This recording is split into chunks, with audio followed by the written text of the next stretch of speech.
Again, God bless everybody today. Hi again, my name is Clarice. I'm live outside this morning. Just going over today the Beatitudes and talking about our attitude. You know, a lot of times people get up, they have a toe-up attitude. They go to work with a messed up attitude. They come home with a messed up attitude. And then you finally realize something's wrong with my attitude. And sometimes you can go and try to get coffee or go to the grocery store or go to the mall and people got an attitude. And you know, what the heck, you know, and the attitude adjustment. And so Jesus teaches us about a beatitude on the Sermon on the Mountain. And so I'm just going to go over a few on the attitude about poor in spirit. The Sermon on the Mount, Jesus gives 8 characteristics of blessed people. He says those are the poor in spirit, the mourners, because they found out you're poor in spirit, the meek, those who are hungry and thirsting after righteousness, the pure in heart, the peacemakers, not the peacemakers, troublemakers and agitators, bullies and and troublemakers. No, he says the peacemakers, the merciful, those who are persecuted for righteousness, and blessed when you're reviled and persecuted, and people say all manner of evil against you falsely for my name's sake. He says rejoice. Don't be sad. Don't hold your head down. He says rejoice. Be exceedingly glad, for so they persecute the prophets before you. He says yours is the kingdom. He says yours is the kingdom. And so we look at this first beatitude. Blessed are the poor in spirit. We find out Jesus teaches us poor in spirit means that we have no spiritual life.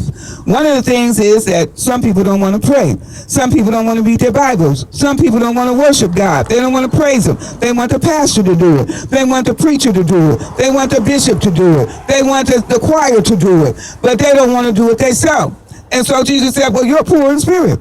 They don't have no, they want a cell phone to do it. They want the cell phone to read the Bible for them. No, you need to open up your Bible, you need to open up your mouth, and you need to read that Bible yourself. Pray before you read it, that's all it takes. And hear it out of your own voice. Record you reading it. It's something about hearing it out your own voice.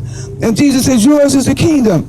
He says, listen, first of all, we have to realize that Jesus teaches us what's really rich. And so we see that all the time the world teaches us getting a new house, getting a family, getting a big, passing all these strenuous tests. There's nothing wrong with that. But you're poor in spirit.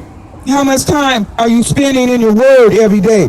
Well, you ask people, how much time do you read your Bible every day? Well, I read it on my cell phone. No, you need to open up that Bible, read it yourself, hear it out your own voice, and record it. Stop letting the pastors and preachers just depending on them because they're burnt out. They got so much stuff to do. So the time you go into your services, you don't have to be somebody have to pump you up and make you stand up. Tell you what's not stand up. Now turn around and tell 3 people hello. Then go over there and start somebody's hands. It's already going to be in you because you love God. And Jesus says when we realize we're poor in spirit, He said, when you realize that you're poor in spirit, you come to Christ, you repent of your sins, come to Jesus Christ as you are driving down the street, whatever. And He says, yours is the kingdom.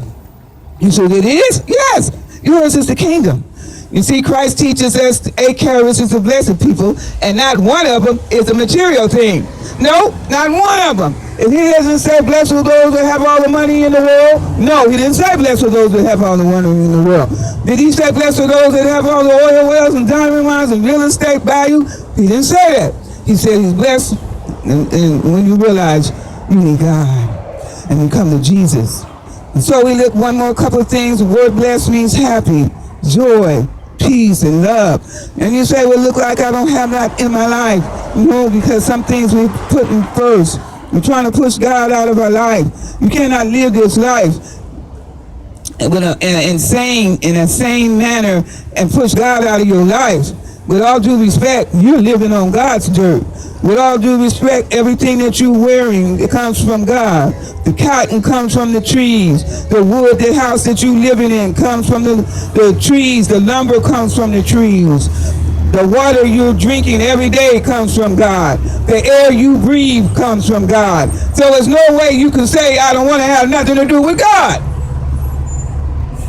And so those who say, well, I don't believe in God, well, when we realize that you're the fourth planet in outer space from the sun, well, what? The fourth planet, you're already living in outer space.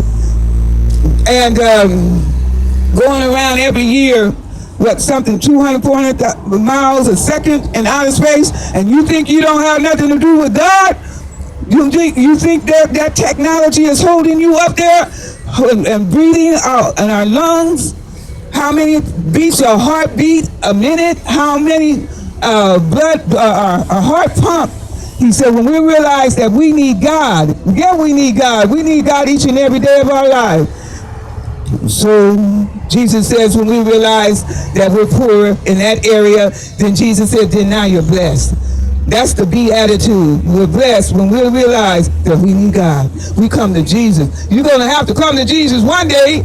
Oh, yeah, we will. Right? You say, why are we going to have to come to Jesus one day? Because we're not going to get off this planet alive. Each and every one of us is going to have to stand one day before the judgment seat of God.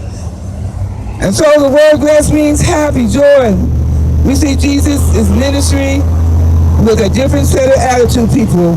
Unlike any others, where others were teaching all happiness comes from materials, well, physical, a man would make you happy, a woman would make you happy, kids would make you happy.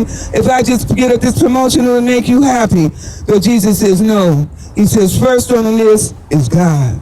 When you have your relationship right with God and you realize that you are a sinner, born a sinner. You say my parents was messed up, my grandparents was messed up, everybody was messed up, everybody was messed up. You're not alone. Everybody's family was messed up. There's not a family that ain't messed up. Jesus teaches us that we're born separated from God and we need to get our life back right with God first. We need to come to Jesus. God bless you again. This is just a little on the Sermon on the Mount, on the Beatitudes, looking at the first attitude. Jesus said, bless when we realize we're poor in spirit and repent of our sins and come to Jesus as you are. Jesus says, yours is the kingdom. God bless you again. My name is Clarice. Live outside on the Mother Road this morning.